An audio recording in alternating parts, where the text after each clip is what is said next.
To, co za mną stoi, to jest najnowsza Dacia Duster. No właśnie, przedstawiciel samochodów budżetowych, crossoverów i jednych z najpopularniejszych nowych samochodów wybieranych w Polsce. No właśnie, czy najnowsza, trzecia generacja Daci Duster zmieniła faktycznie wszystko, co było wcześniej dostępne? Zapraszam Was na test najnowszej Daci Duster w wersji hybrydowej.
No dobrze, moi drodzy, ale zanim przejdziemy do materiału o najnowszej generacji Daci Duster, ja przypomnę Wam także o subskrypcji kanału Motookiem, bo dzięki Waszym subskrypcjom my możemy testować jak najnowsze samochody, takie jakie właśnie Was interesują, takie właśnie jak ta Dacia. Więc co, dzięki, mój drogi, że dołączyłeś do subskrybentów kanału Motookiem, to pozwala nam się rozwijać. A my już sobie przechodzimy do najnowszego Dustera.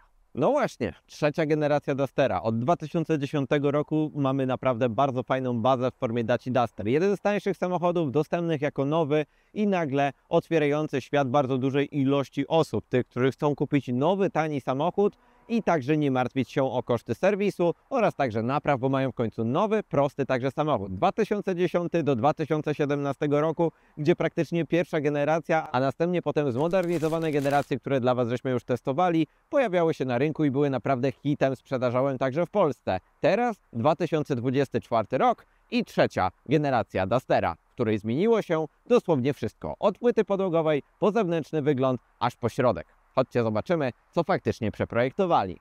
A przeprojektowali dosłownie wszystko. Każda śrubka w tym samochodzie jest inna, płyta podłogowa jest inna, wygląd zewnętrzny jest inny oraz sam wyraz i charakter Dustera. Nagle okazuje się, że da się zrobić z taniego, porządnego auta naprawdę bardzo stylowy i charakterystyczny samochód.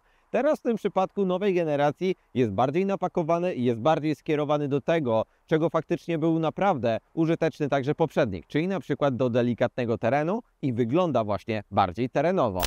Duster w przedniej części niesamowicie mocno się zmienił. Samochód, który naprawdę nabrał także muskularności oraz także widać, że jest z tym przeznaczeniem powiedzmy bardziej terenowym. Nowoczesne kolory, które przywędrowały powiedzmy do tej palety, to jest oczywiście kolor Soundstone oraz także ten flagowy zielony kolor, który także dzieli się na wersję metalizowaną oraz niemetalizowaną, tak jak w przypadku poprzednika. Ale tak jak mówię, ten kolor Soundstone, który my mamy także na naszym egzemplarzu testowym, powiedzmy dosyć mocno wyróżnia ten samochód względem całej gamy stylistycznej właśnie Daci. Ma bardzo dużą ilość przetłoczeń oraz jest taka muskularna. Jest to także połączone z niewielką ilością przeszkleń, dzięki czemu faktycznie ten samochód nabiera bardzo fajnej także proporcji. Jeśli chodzi o pas przedni, zobaczcie jak wysoko także jest podciągnięta maska, jak są mocno i szeroko napompowane także błotniki oraz cały pas przedni, który jest oczywiście stylistycznym nawiązaniem do całej grupy modelowej właśnie Daci, czyli charakterystyczne wąskie światła w literę Y oraz połączenie tego także z grillem, który jest w tej nowej formie z tym białym logo DC, które bardzo ładnie, nowocześnie wygląda. Najczęściej osoby, które mają Dustery, jakoś są w stanie rozpoznać nowego Dustera, ale osoby, które najczęściej nie miały do czynienia zbytnio z Daciami Duster, okazuje się, że zbytnio nie widzą tutaj nawet powiązania z poprzednimi generacjami i dla nich na przykład nowy Duster jest jeszcze bardziej atrakcyjny. Mamy nowoczesne światła technologii LEDowej, są to oczywiście światła zaciągnięte z grupy Renault, które mają bardzo fajną moc oraz intensywność świecenia i to jest rewelacyjny aspekt, jeśli chodzi o tak budżetowy samochód, bo tu macie naprawdę wyjątkowo dobre oraz mocne światła LEDowe, które sprawdzają się oczywiście w warunkach nocnych.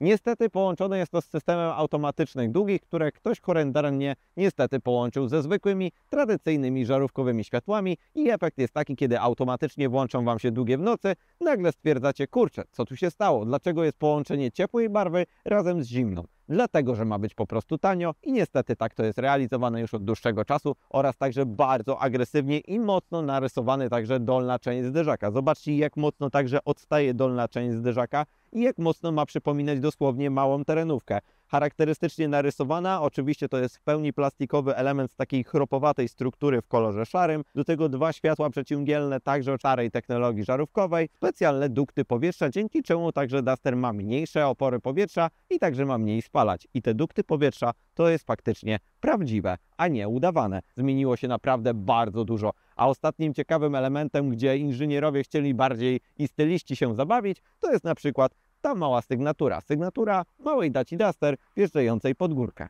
Nie ma tutaj nawiązania do Jeepa, bo ja trochę tutaj widzę.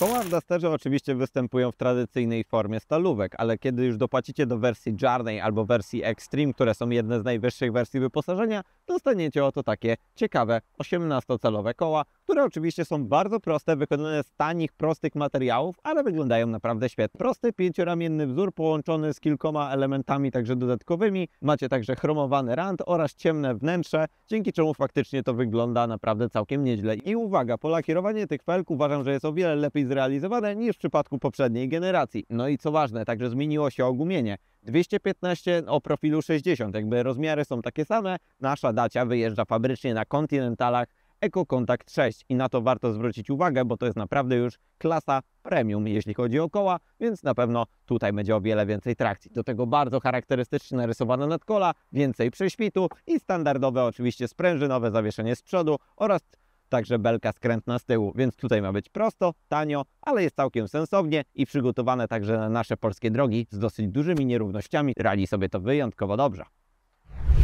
Duster zmienił się płytą podłogową, ale nie zmienił się praktycznie zbytnio w wymiarach. 4,34 metra długości, to naprawdę o 2 mm krótszy od swojego poprzednika. Rozstaw osi na poziomie 2 metrów i 65 pozwala oczywiście także wygospodarować w miarę sensowną ilość miejsca także na tylnym rzędzie siedzeń. A jak z tylnym rzędem siedzeń? Ta klamka do wejścia do tylny rząd siedzeń jest całkiem wygodna, tylko niestety jest dosyć wysoko umiejscowiona, więc niestety wasze dzieciaki także będą miały problem, żeby do niej dosięgnąć. Szyby niestety nie chowają się do końca, ale miejsca, jeśli chodzi o to, ile tutaj jest wewnątrz, jest naprawdę całkiem nieźle. Zobaczcie na to. Fotele ustawione są pod mój wzrost 1,80 m, ale naprawdę mam jeszcze tu sporo miejsca także na nogi oraz także nad głową, więc to jest bardzo fajny element. Ta kanapa jest także dosyć mocno podniesiona do góry, dzięki czemu moje nogi też nie wiszą w powietrzu i sama pozycja jest tutaj naprawdę całkiem wygodna i także mam bardzo dużo miejsca jeszcze, żeby wsadzić dosłownie stopy pod fotel, dzięki czemu faktycznie mogę się dosłownie wyprostować. Ale także dosyć dobrze wyprofilowane fotele, izofixy na lewym jak i na prawym skrajnym fotelu. Niestety brak jakiegokolwiek dosłownie podłokietnika, skacie dosłownie jeden element i już go nie ma. To jest oczywiście mocowane za pomocą tego standardu U-Clip.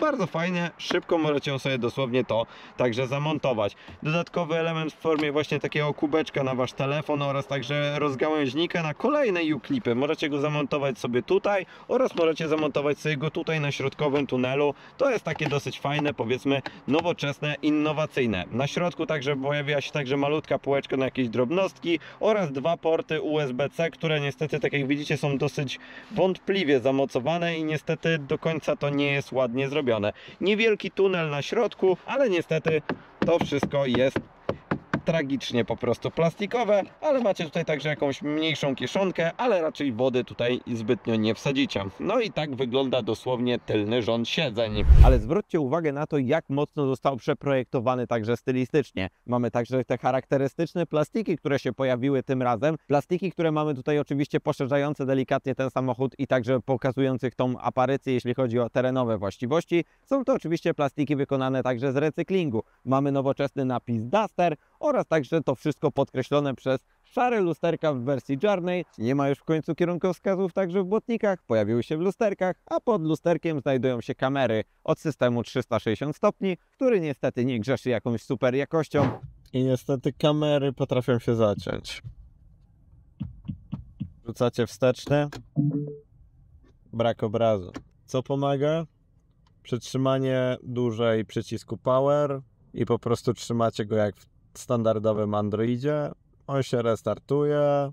Jest przednia, jest boczna, jest druga boczna. No ale ma być w końcu budżetowo. Szkoda, że niestety Rellingi nie posiadają takiej ciekawej funkcji Easy Pack jak w przypadku Joggera, gdzie wystarczyło dosłownie odkręcić jedną beleczkę i mieliście już dosłownie gotowy bagażnik dachowy. Tutaj widać, że już delikatnie lampy nachodzą na boki oraz ta charakterystyczna część Dustera została kompletnie przeprojektowana, bo mamy delikatnie mniejsze szybki oraz także to przeszklenie też jest o wiele mniejsze. Ale spokojnie moi drodzy, wszystkich fanów offroadu, taniego offroadu, jeśli chodzi o Dustera, nadal mogę uspokoić. Jeśli chodzi o najnowszą generację 20,9 cm prześwitu, niestety zmniejszyło się prześwit o 1 cm, ale i tak nadal uważam, że skok zawieszenia oraz także wykrzyż samego zawieszenia jest naprawdę na świetnym poziomie. 21 cm prześwitu robi tutaj naprawdę sporą robotę, dzięki czemu faktycznie nawet, tak jak w naszym przypadku, mając tylko napęd na przednią oś, bo jest to hybryda, możecie wjechać naprawdę na niejedną stromiznę, czy także jeździć po na pewno niepewnych terenach. Ale gdybyście chcieli już naprawdę udać się w porządniejsze błoto i tak dalej, do czego faktycznie poprzednie Dustery także służyły, to macie do wyboru wersję 1.2 turbo razem z napędem 4x4 i manualną skrzynią biegów, więc tutaj nic się nie zmieniło oprócz silnika. Kurczę, imponująco to wygląda, naprawdę. A tu jeszcze jest zapas trochę w zawieszeniu. Wow! Brawo Dacia. Teraz trzeba stąd tylko wyjechać. Ale myślę, że wyjedzie bez problemu. Tu jeszcze trochę jest. Idealnie dociśnięte. Jeszcze można by trochę to ogarnąć. Drzwi się otwierają normalnie. Czyli konstrukcja także jest sensownej sztywności. No to chyba dobrze. Czego wy chcecie? Potrzebny wam ten napęd 4x4. No i co, da się? Da się. I know the twice Duster! A co słychać na tylnej części? No właśnie, tutaj chyba najwięcej zmian i nie dziwię się, że dosyć dużo osób nie jest w stanie poznać, że to jest Duster, bo naprawdę zmieniło się bardzo, bardzo dużo. Agresywnie narysowany spoiler, dosyć nowocześnie także narysowany. Niewielka szyba, tutaj chyba inspiracja nową Renault Megane E-Tech, w której także ta szyba jest dosyć niewielka. Malutka wycieraczka, dodatkowe plastiki, ogromna antena na dachu oraz dosyć nietypowo narysowany także tył. Bardzo ładny, nowoczesny napis Dacia i w końcu nie jest to także nalepka. Nietypowe i futurystyczne także światła w formie takiej strzałki, w której są ukryte oczywiście światła halogenowe, ale wygląda to naprawdę nowocześnie i interesująco. Do tego zwróćcie uwagę także na zderzak, który jest także bardzo agresywnie i masywnie narysowany, przypominający dosłownie terenówkę. Pojawiły się także tutaj czujniki parkowania, praktycznie dookoła samochodu są zrealizowane i macie taką ochronę 360 stopni. Macie także hak do wyciągnięcia waszej ultradzielnej terenówki, no i także napis Duster, który już jest nalepką, ale z dopiskiem Hybrid, w takiej ciekawej fakturze, ale wygląda to naprawdę świetnie. A jak z praktycznością bagażnika? Jeśli chodzi o Dacię, podchodzicie, automatycznie się samochód otwiera, a następnie widzicie sporą przestrzeń bagażową. 430 litrów pojemności bagażowej to jest tylko i wyłącznie o 8 litrów mniej względem poprzednika. Oczywiście mówię tutaj o pojemności bagażnika wersji hybrydowej, która może delikatnie się różnić względem na przykład LPG. 430 litrów oraz możliwość także położenia tylnej kanapy, dzięki czemu faktycznie macie równą podłogę, ale wtedy uzyskujecie okolice 1609 litrów, dzięki czemu faktycznie większe przedmioty możecie także jakkolwiek przewieźć. W miarę sensownie ustawny, tak jak widzicie po prawej stronie światełko zwykłe, żarówkowe, niestety jeden haczyk po prawej i jeden haczyk po lewej, ale mamy także nowy system zwany U-Clip, czyli te kwadraciki, które możemy wykorzystać sobie do bardzo fajnych elementów. Zamontowanie lampki, która jest dosłownie właśnie w tym systemie U-Clip. Macie bardzo fajne takie gadżety, które możecie dosłownie sobie włączać lub wyłączać, zmieniać intensywność lub także po prostu wyciągać za pomocą jednego ruchu i przemieniać sobie miejscem właśnie za pomocą tych kwadracików. Fajne patenty i niedużo kosztujące te gadżety, bo to jest okolice 100 zł za taki mały dosłownie elemencik. Pojawiła się mata wykonana oczywiście z odzysku, z materiałów z odzysków, te linie izobaryczne oraz pod spodem macie także dodatkową przestrzeń na jakieś wasze oczywiście mniejsze szpargały, czy tak jak właśnie tutaj także na gaśnicę i trójkąt. Niestety nie zrezygnowano z tej głupiej półki, która dosłownie zabiera wam przestrzeń oraz możliwości łatwego załadunku, no i tak to zbytnio wygląda tak jak w poprzedniku i nadal niestety wystaje dosyć mocno zamek, więc uważajcie, żeby dosłownie nie uderzyć się w głowę, ale tak to w praktyczności jest całkiem nieźle. I never twice dostał. I never twice dostał.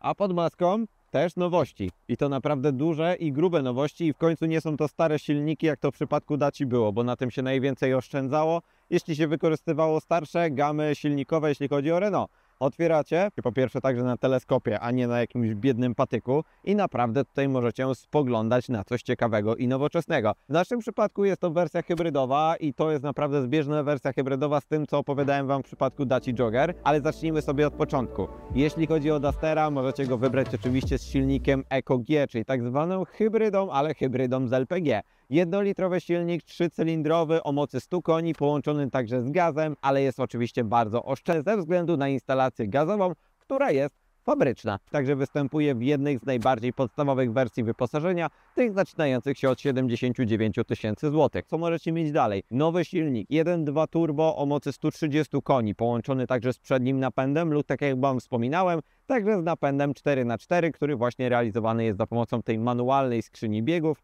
która jest bardzo charakterystyczna ze względu na to, że działa trochę jak reduktor, powiedzmy, ale taką wersję wyposażenia z takim napędem będę chciał dla Was przetestować i wtedy zabierzemy sobie Dustera na mały offroad. Oraz także jest to ten nowy silnik 1.2 turbo stosowany przez Renault w przypadku na przykład nowych układów hybrydowych, takich jak są w Rafale, Symbiosisie czy także w nowym Espacie. Jeśli chodzi o to, co my mamy, to jest właśnie wersja hybrydowa 1.6 Hybrid, która uważam, że najlepiej pasuje do Dustera. Dlaczego tak uważam? Dlatego, że Duster w przypadku z tym silnikiem oraz ze swoją lekkością, czyli toną 400 kg masy, jest naprawdę świetnym, oszczędnym samochodem.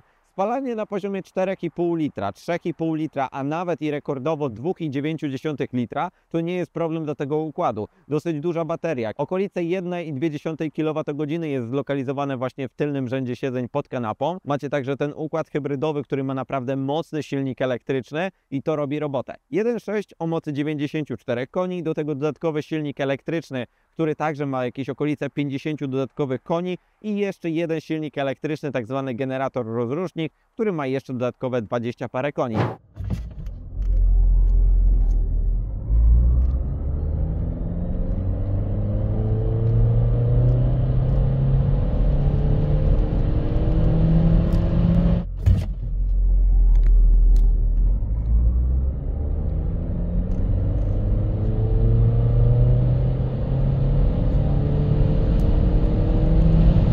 To wszystko się łączy za pomocą bardzo skomplikowanej skrzyni biegów zwanym Multimode, ale ma w sobie jakby 3 skrzynie biegów. Tak, może to trochę budzić kontrowersje i może trochę budzić to niepewność, ale naprawdę jest to bardzo świetna skrzynia, która daje sobie radę. Jedna skrzynia działa w zasadzie tej, że działa tylko z silnikiem spalinowym, druga skrzynia działa tylko z silnikiem elektrycznym, a ostatnia skrzynia biegów łączy te dwa napędy w całość, dzięki czemu faktycznie możecie jeździć na prądzie, na benzynie czy także w trybie mieszanym. Średnie wyniki spalania w okolicach 5 litrów to jest norma. Spalanie na trasie 6,6 litra, prędkość okolice 140-130 km na godzinę. Niestety Duster wraz ze wzrostem prędkości zaczyna trochę więcej palić, ale i tak uważam, że jak na układ hybrydowy i większy prześwit jest naprawdę nieźle. 6,6 litra to jest naprawdę świetnie. Gdybyście jechali prędkością od 110 do 125, myślę, że tutaj by się pojawiło spokojnie okolice 6,2 litra. Spalanie podczas jazdy miejskiej, typowa oszczędna jazda, wykorzystywanie praktycznie w 100%, kiedy tylko jest możliwe układu hybrydowego, no to widzicie 3,2 litra. Wow! To naprawdę jest wow i ten zasięg na paliwie zaczyna naprawdę wtedy wzrastać. Połączone także z 50-litrowym zbiornikiem daje Wam to zasięg na poziomie nawet 900 km na jednym tankowaniu. Tak, i nie mówię tutaj o wartościach katalogowych, tylko o takich wartościach, jakie my faktycznie żeśmy zrobili tym samochodem. To ja rozumiem. Nowoczesność w Daci, w końcu to nastało. Prawie 1,70 m wzrostu. Też dosyć jest konkretny. No właśnie. I never tried Duster. Yeah. A przód? Standardowo zaczynamy od foteli. Jeśli chodzi o Dacię, najczęściej mam do niej zastrzeżenia, jeśli chodzi o wersję Extreme, w której niestety materiał, który jest zastosowany na fotelach, wiąże się z tym, że Wasze plecy niestety strasznie się pocą. Środkowa część fotela najczęściej jest tam wykonana z takiego bardziej odpornego na zabrudzenia, bardziej takiego charakterystycznego materiału, który niestety kompletnie nie jest przepuszczalny w formie powietrza. W wersji Journey to są bardzo fajne fotele. Fotele, które są dosyć wygodne na trasie, dosyć duże i możecie w nich posiedzieć. Oczywiście to nie są mistrzynie komfortu, ale są na tyle długie i na tyle dobrze wyprofilowane, że nie będziecie mieli problemu, żeby pokonywać tym samochodem większe dystanse. Siedzisko jest całkiem dosyć długie, dobrze wyprofilowane. Tutaj boczki także w miarę sensownie są także otulające wasze plecy. Co prawda mogłyby być bardziej jeszcze zaciśnięte. Nie, jest to bardzo przyjemny, w miarę sensownej jakości materiał w formie takiej struktury, takiego sztruksu, połączone także z takim niebieskim, bardzo ładnie kontrastującym także materiałem w formie tego logo DC oraz także tutaj tych wstawek właśnie bardziej ala jeansowych, połączone z białą, niebieską nitką. Kurczę, naprawdę to stylistycznie bardzo ładnie wygląda, jest praktyczne w użytkowaniu i co najważniejsze, wasze plecy się nie pocą. Ale niestety w nowej Daci w wersji Extreme nadal jest ten kaszaniasty materiał, więc na to zwróćcie uwagę, że te fotele w Journeyu są o wiele bardziej praktyczne dla waszego ciała. No to witam was na pokładzie nowej Daci Duster, a zmieniono tutaj także bardzo dużo. Zacznijmy od tego, że niestety materiały są takie same jak były. Niestety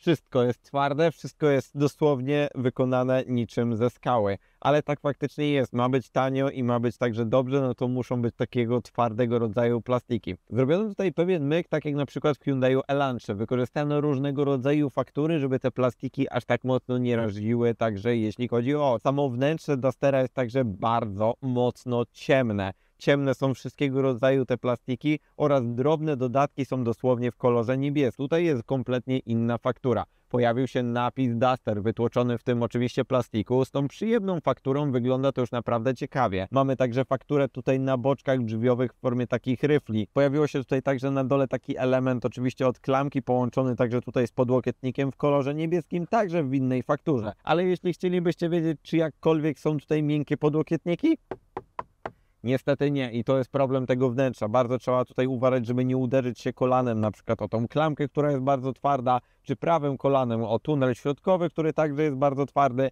a już nie mówię o tym, że komfortu pod waszym lewym, prawym łokciem pojawił się dosłownie podłokietnik w formie skały owiniętej w gumę i to nie jest zbytnio bardzo mocno przyjemne. Nowoczesne nawiewy także się pojawiły także w formie tej litery Y charakterystycznej, na przykład w formie świateł. Najbardziej tutaj widać to na desce rozdzielczej tutaj na środku. Wygląda to naprawdę ciekawie i nowocześnie. Dla kierowcy mamy także kierownicę w ogóle nowego projektu. Widać, że jest dosyć mocno zaprzyjaźniona także z projektem Renault. Jest bardzo mocno ścięta u góry oraz bardzo mocno ścięta u dołu. Jest bardzo dobrze wyprofilowana i co najważniejsze, nie jest standardnej jakości plastiku czy gumy, tylko jest w takiej w miarę sensownej jakości, powiedzmy, skóro podobnego czegoś. A środek kierownicy są to znane nam przyciski właśnie z Dustera poprzedniej generacji, czy z Joggera, to dosłownie jest to samo. Dźwigienki pozostały identyczne, a nawet i oczywiście także panel do sterowania radiem i multimediami także pozostał tutaj przyczepiony do kolumny kierownicy. Nadal nie postanowili tego przenieść tutaj na kierownicę. Bardzo prosty, intuicyjny, niewiele funkcji w nim jest, ale tak naprawdę bardzo podstawowe grafiki. Troszeczkę mogłyby być szybsze animacje, które są tutaj zastosowane, ale komputer pokładowy jest, wszystkie związane rzeczy z hybrydą oraz z przepływem energii, podstawowy zasięg na paliwie oraz także poziom naładowania akumulatora trakcyjnego odnośnie właśnie układu hybrydowego. Z dodatkowych elementów mamy także tutaj te mocowanie U-Click, mamy tutaj właśnie ten element w formie na przykład wyciąganego właśnie uchwytu na telefon. To jest bardzo fajna rzecz, dzięki któremu możecie sobie te elementy dosłownie także zmieniać. Niestety nie ma tutaj portu USB, tak jak było to w poprzedniej generacji czy w Joggerze. Trochę tego brakuje. No i ten uchwyt jest takiej, powiedzmy, wątpliwej jakości. To, co najważniejsze w Dusterze, to jest na pewno zmiana tej deski rozdzielczej i środkowego tunelu oraz także dodanie tego nowoczesnego ekranu. Ekran teraz jest o wiele większy, w o wiele lepszej także rozdzielczości. Widać, że chodzi także na systemie Android Automotive, tak jak to w przypadku właśnie grupy Renault. Bardzo fajny, nowoczesny system o dużej rozdzielczości i bardzo przyjemnym korzystaniu z tego. Poprzednie wersje tego były bardzo mocno toporne, teraz naprawdę to wygląda świetnie oraz działa także bardzo przyjemnie. To nie jest najpłynniejszy, najbardziej idealny system, ale naprawdę ma kilka rzeczy związanych także z pojazdem, z asystentem jazdy, kamery 360 stopni, które potrafią się niestety zawiesić i są bardzo słabej jakości, ale są i jakby pozwalają Wam zobaczyć to, co jest dosłownie w otoczeniu. Ale najfajniejszą funkcją tego systemu jest to, że macie Android Auto bezprzewodowe, Apple CarPlay bezprzewodowy i działa dosłownie od mgnienia oka. Wsiadacie, od razu jest wszystko spięte i od razu widzicie mapy googlowskie, od razu widzicie Waszego Spotify'a. Wszystko dosłownie działa oczywiście na bezprzewodowej technologii. Co prawda niestety dosyć mocno obciąża Wasz telefon, który ładuje się tutaj na ładowarce indukcyjnej pod spodem, a także tutaj są dwa porty USB-C oraz standardowe złącze 12V. Pod spodem, pod tym ekranem pojawiły się właśnie dwa nawiewy w tej tak nowoczesnej formie oraz także prosty układ klimatyzacji. Jednostrefowa klimatyzacja i sterowanie temperaturą, którą widzicie dosłownie na ekranie, oraz kilka podstawowych przycisków związanych właśnie z układem klimatyzacji. Zaciągnięte dosłownie z nowych Renault, ale działa prosto, intuicyjnie i bardzo wygodnie i to, że temperatura jest na ekranie, kompletnie nie przeszkadza. Trzy tryby pracy: Fast, Auto oraz Soft. Jeśli chodzi o tunel środkowy, także został mocno przeprojektowany w wersji hybrydowej, tak jak widzicie przy automatycznej skrzyni biegów, która występuje tylko i wyłącznie w hybrydzie, macie taki trymer, powiedzmy dosłownie znany nam na przykład z Porsche, czy także znany nam właśnie z grupy Volkswagena, ale jest o wiele bardziej wygodny i jest także bardzo przyjemny w korzystaniu. Obity jest także gumą, wygodniej się z tego korzysta, przód, tył, neutral, to działa naprawdę wyjątkowo prosto i wygodnie. W formie dwóch cup holderów, jakiegoś drobnego miejsca na długopis oraz miejsca na jakieś dosłownie monety. No i także podłokietnik, pod którym znajduje się całkiem w miarę sensowne miejsce na jakieś Wasze drobiazgi. Poprawiono ergonomię, a także i podsufitka jest zrobiona z przyjemniejszego materiału. Jest to oczywiście materiał ekologiczny, ale naprawdę to wygląda świetnie. No i czas, moi drodzy, na wrażenia z jazdy z najnowszej Daci Duster. Czy zmieniło się aż tak dużo jak w przypadku stylistyki oraz samego wnętrza? No właśnie, nie zmieniło się jakoś strasznie dużo, jeśli chodzi o jazdę tym samochodem, bo jest dosyć podobnie nastawiony, ale zmieniła się cała gama silnikowa. Oczywiście pozostał jeden z najbardziej charakterystycznych silników 1.0 z instalacją LPG, ale doszły tutaj dwie nowe jednostki, które uważam, że świetnie, że tutaj doszły, bo bardzo mocno odmłodziły także Dustera. Dusterem jeździ się bardzo specyficznie, jednak jesteście 20 cm parę nad ziemią i niestety ten samochód jest bardziej przygotowany do tego, żeby jeździć po drogach bardziej szutrowych, żeby jeździć po drogach gorszej jakości, dlatego w Polsce bardzo dobrze się sprawdza ten samochód i klienci bardzo chętnie go także wybierają właśnie ze względu na jego zawieszenie. Zawieszenie jest totalnie miękkie, totalnie francuzowate. Wszystkie ruchy kierownicą równają się po prostu temu, że czujecie się jak w wozie drabiniastym, który po prostu lata sobie na lewo i prawo. Niestety ruchy na kierownicy lewo-prawo wiążą się po prostu z tak dużym bujnięciem całym nadwoziem, że macie wrażenie, jakby tutaj nawet nie było stabilizatorów, ale na szczęście są. Zawieszenie jest bardzo miękko nastawione, w połączeniu także z dosyć dużym profilem opony o właśnie 60%. Mamy tutaj naprawdę sporą możliwość wybierania nierówności. Próg zwalniający przede mną bez żadnego problemu. Wskakiwanie na krawężniki, przejeżdżanie przez dziury i to takie konkretne, nawet powiedzmy już o większej głębokości, praktycznie nie są odczuwalne w tym samochodzie i to mi się bardzo szczerze powiedziawszy podoba. On jest idealnie wpasowany w nasz polski rynek, gdzie po prostu niestety nasze polskie drogi mają wiele do życzenia, a Duster po prostu nie mówi, że mamy wiele do życzenia na drodze i że mamy sporo dziur. On po prostu je przejeżdża. Ale pewna rzecz w Daci Duster pozostała. Czym gorsza droga, tym Dacia Duster lepiej jedzie, więc idealnie nadaje się nasze polskie drogi, czy na jakieś dojazdy na działki. Czym więcej dziur, wyrw i nierówności, czy szutru, tym faktycznie lepiej działa to zawieszenie i macie jeszcze większą radochę z tego samochodu. Bardzo mocno nastawione francusko zawieszenie, czyli miękko, komfortowo i szczerze powiedziawszy, co fajne, nareszcie cicho. To zawieszenie w końcu nie tłucze, tak jak w poprzednich naszych testach, tylko jest naprawdę ciche, przyjemne i widać nowe. Precyzja układu kierowniczego jest. Powiedzmy jest, ale nie jest zbytnio jakaś wysoka. Niestety w większości musicie bardziej celować w drogę niż jakkolwiek nadawać kierunek temu samochodowi. Niestety precyzji w układzie kierowniczym dosyć mocno brakuje, ale nie oczekuję tutaj sportowych wrażeń i emocji, bo w końcu jest to Dacia Duster zaczynająca się od 79 000 złotych i raczej nie będziecie oczekiwać tego, żeby pokonywać tym samochodem tor Nürburgring. Silnik 1.2 turbo oraz także nowa jednostka hybrydowa. My dostaliśmy jednostkę hybrydową do testów ze względu na to, że bardzo mocno spodobała mi się ta hybryda już w Joggerze, którego testowałem dla Was dosłownie miesiąc czy 2 temu. Samochód, który zrobił na mnie bardzo pozytywne wrażenie, bo w końcu jest w Daci układ hybrydowy, który jest bardzo sprawny, żwawy, dynamiczny oraz także pozbyto się największej wady, czyli właśnie także manualnej skrzyni biegów. Dynamika 140 koni, przyspiesza. I to bardzo fajnie. On jest naprawdę żwawy i bardzo elastyczny. Ta skrzynia biegów, a tak naprawdę 3 skrzynie biegów, które są połączone w jedno, działa to naprawdę bardzo sensownie, ale o tym układzie opowiadałem Wam już w Joggerze, opowiadałem Wam w Clio, opowiadałem Wam już w Megance, opowiadałem Wam już w Arkanie i jeszcze paru innych samochodach. Układ, który jest po prostu mega oszczędny i mega dobrze skonfigurowany. To jest jedno z arcydzieł, jakie zrobiło Renault, a wszyscy się tego bali. Bo dlaczego uważam, że Dacia Duster z tym układem hybrydowym jest świetna? Dlatego, że pali tyle co nic. Dosłownie. 4 litry średniego spalania, 4,5 litra średniego spalania. Najmniejsze wartości to jest okolice 2,8 do 3,5. A teraz z całego testu mamy tylko i wyłącznie 5 litrów średniego spalania. I uwaga, przejechałem tym samochodem już 500 km, a nadal mam pół zbiornika jeszcze paliwa. Tak. Ten samochód robi okolice 900 km na jednym zbiorniku i to jest w nim wręcz fenomenalne, ale ten układ jest po prostu mega oszczędny. Zastanawiałem się, dlaczego jest tak bardzo oszczędny. Dlatego, że faktycznie jeździ bardzo długi okres właśnie w trybie hybrydowym i w większości w trybie elektrycznym. Tak jak ja teraz cały czas jadę i do Was opowiadam, jadę w trybie elektrycznym. Dobra rekuperacja, bo oczywiście Francuzi nauczyli się na swoich elektrykach typu Zoe czy Nissan Leaf, który oczywiście jest w tej samej grupie, a kiedy wejdziecie sobie tutaj w statystyki z dystansu, który mam aktualnie pokonany tym samochodem, 270 km, 140 km przejechałem czysto w trybie elektrycznym.